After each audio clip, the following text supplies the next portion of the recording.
কি জানো তো, বেশিরভাগ সম্পর্কেই প্রায়োরিটি ম্যাটার করে।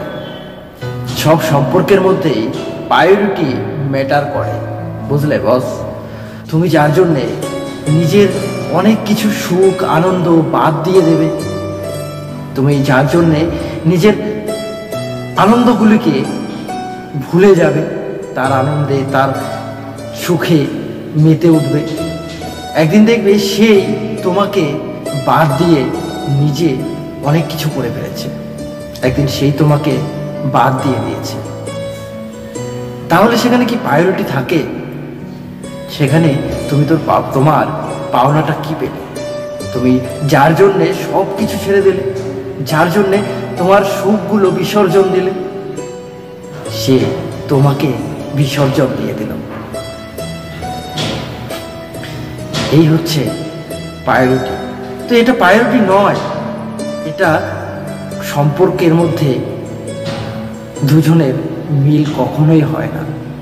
একটা সম্পর্কের মধ্যে যদি প্রায়োরিটি ম্যাটার না করে, প্রায়োরিটি যদি না থাকে, দুইজনের মধ্যে দুজনের সব কিছু যদি মিল না থাকে, তুমি তার জন্যে অনেক কিছু বাদ দেবে আর সে তোমার জন্যে কিছুই বাদ দিল না।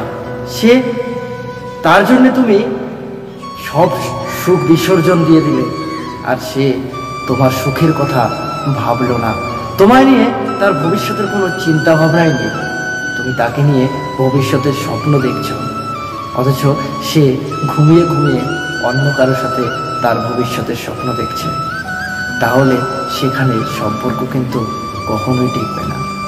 তোমায় যখন সে বাদ দিয়ে দিল, তুমি যার জন্যে এত কিছু করলে, যার সুখের জন্যে তুমি নিজের সুখকে বাদ দিয়ে দিলে, নিজের সব কিছুকে বাদ দিয়ে দিলে, সে তোমায় ছেড়ে দিয়ে গেল, তোমায় বাদ দিয়ে দিল, আর তুমি তাকে গিয়ে কিছু বলবে? কোনো লাভ নেই, তাতে কোনো লাভ নেই, তাতে তোমার কোনো ভালো কিছু পাবে না, তাতে তুমি ভালো কিছু পাবে না তুমি সেখান থেকে।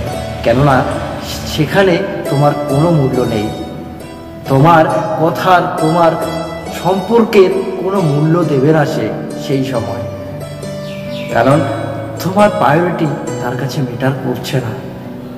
তুমি বাদ দিয়ে দিয়েছ, সেটা তোমার ব্যাপার, এটাই সে বলবে। তাই কোনো মানুষকে প্রায়োরিটি দেওয়ার আগে সেই মানুষটাকে বুঝে নাও, সে মানুষটাকে দেখে নাও যে তোমায় সে কতটা প্রায়োরিটি দিতে পারে, সে তোমার জন্যে কতটা স্যাক্রিফাইস করতে পারে, সে তোমার জন্যে কতটা নিজের অনেক কিছু বাদ দিতে পারে, সেটা দেখে নাও। তাহলে তোমার সম্পর্ক সুন্দরভাবে থাকবে।